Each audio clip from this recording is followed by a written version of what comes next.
আরে কাকবোন, কি ব্যাপার? তোমরা সবাই এখানে বসে কি গল্প করছো শুনি? আমাকে রেখে তোমরা গল্পে মজেছো? না টুনি বোন, আমরা তোমার কথাই ভাবছিলাম। তোমাকে ছাড়া কি আমাদের গল্পের আসর জমে? হ্যাঁ, তোমাদের আমি নিমন্ত্রণ করতে এলাম। আমার একটা নাদুস নুদুস ছেলে বাচ্চা হয়েছে। সেই খুশিতে তোমাদেরকে আমার বাসায় নিমন্ত্রণ করলাম। তোমরা সবাই আসবে কিন্তু। টুনির ছেলে সন্তান হওয়ার খবর শুনে জঙ্গলের সব পাখিরা অনেক খুশি হয়, কিন্তু সুন্দরী কাক মুখ কালো করে থাকে, কারণ সুন্দরীর মনে অনেক দুঃখ ছিল। সুন্দরীর কোনো ছেলে সন্তান ছিল না। সুন্দরীর দুটো ছোট্ট ছোট্ট মেয়ে ছিল। সুন্দরীর অনেক ইচ্ছা ছিল যে তারও একটা ছেলে সন্তান থাকবে। তাই সুন্দরী যখন অন্য পাখিদের ছেলে সন্তান হওয়ার খবর শুনতো, সে মনে মনে খুব রাগ হতো, মনে মনে সে হিংসে করত। এর পরের দিন সব পাখিরা যায় টুনির বাসায় নিমন্ত্রণ খেতে, আর টুনির ছেলেকে দেখে সবাই অনেক খুশি হয়। আর সুন্দরী কাক বলে, আরে বাহ টুনি বোন, তোমার ছেলে তো দেখছি খুব সুন্দর হয়েছে, কি মিষ্টি দেখতে, দেখলেই চোখ জুড়িয়ে যায়। সুন্দরীর এসব কথা শুনে রানী পাখি বলে, তোমার এসব দেখে কি কোনো লাভ আছে সুন্দরী বোন? তোমার নিজের তো কোনো ছেলে নেই, অন্যের ছেলেকে দেখেই তোমার দিন কাটাতে হবে। রানী পাখির এইসব কথা শুনে সুন্দরীর অনেক রাগ হয়, আর সুন্দরী রাগ হয়ে সেইখান থেকে তার বাসায় চলে যায়। আর সুন্দরী বাসায় যেতেই তার মেয়ে বলে, মা, তুমি কোথায় ছিলে? আমাদের তো খুব খিদে পেয়েছে মা। বোন তো খাবারের জন্য খুব কাঁদছে। আমাদের কিছু খেতে দেবে মা? দাঁড়া, আমি তোদের জন্য খাবার নিয়ে আসছি, তোরা একটু অপেক্ষা কর। এ কথা বলে সুন্দরী খাবার নিয়ে আসে আর তার মেয়েদের খেতে দেয়। মা, তোমার কি খুব মন খারাপ? তোমাকে এমন লাগছে কেন? বলো না মা, তোমার কি হয়েছে? কিছু না রে মা, আমার কিচ্ছু হয়নি। বুঝেছি, তোমাকে আজকেও কেউ কিছু বলেছে তাই না? আমাদের কোনো ভাই নেই বলে তোমার অনেক মন খারাপ হয় তাই না মা? তুমি কষ্ট পেও না মা, আমাদের নিশ্চয়ই একটা ভাই হবে। মেয়ের এসব কথা শুনে সুন্দরী কিছুই বলে না, সে চুপ করে থাকে। এভাবেই কয়েকটা দিন কেটে যায়, আর সুন্দরী তার বাসায় আর একটা ডিম পাড়ে, আর ডিম দিয়ে সুন্দরী অনেক খুশি হয়, আর ভাবতে থাকে এইবার তার ছেলে হবে। আর তার মেয়েদের বলে, মা, এইবার তোরা দেখিস, তোদের এবার একটা সুন্দর ভাই হবে। তোরা আর কিছুদিন অপেক্ষা কর, তোরা তোদের ভাইকে দেখতে পাবি। তুমি সত্যি বলছো মা, আমাদের ভাই হবে? হ্যাঁ রে মা, আমি সত্যি কথাই বলছি, তোদের ভাই হবে। এইভাবেই কিছুদিন কেটে যায়। অবশেষে সুন্দরীর ডিম ফুটে একটি ছানা বের হয়, কিন্তু এবারও সুন্দরীর একটি মেয়ে হয়। মেয়ে দেখে তো সুন্দরী ভীষণ রেগে যায়। এরপর থেকে সুন্দরী তার ছানাটিকে একদম পছন্দ করতো না, ছানাটির কাছে যেত না, ঠিকভাবে ছানাটিকে খেতেও দিত না। এভাবেই অবহেলায় বেশ কিছুদিন কেটে যায়।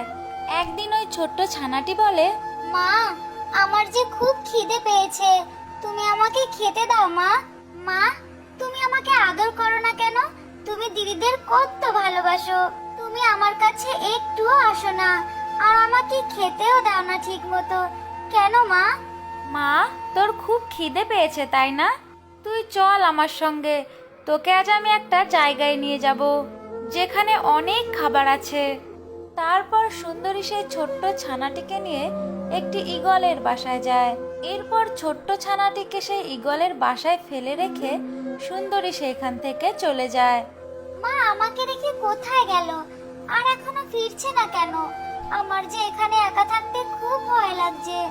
অন্যদিকে সুন্দরী তার বাসায় গিয়ে বলে, খুব খিদে পেয়েছিল তাই না তোর?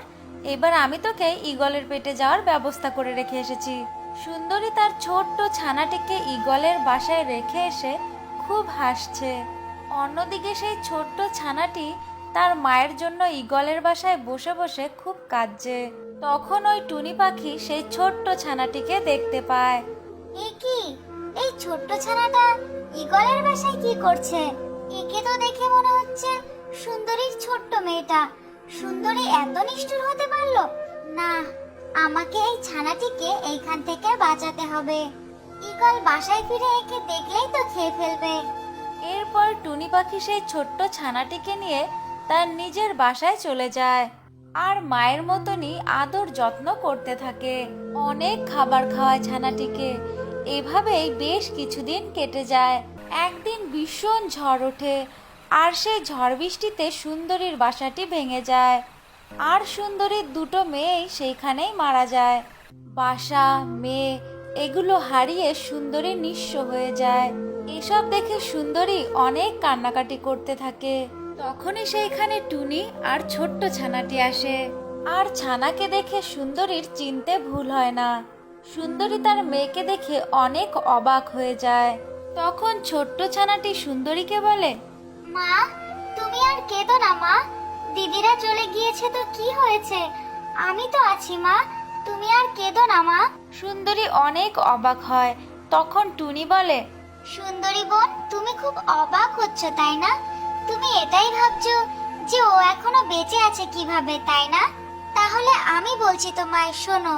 সেদিন তুমি যখন তোমার মেয়েকে ঈগলের বাসায় রেখে এসেছিলে, তখন সেটা আমি দেখতে পেয়েছিলাম। তাই ঈগল তোমার ছানাকে দেখে ফেলার আগেই আমি তোমার ছানাকে আমার নিজের বাসায় নিয়ে এসেছিলাম।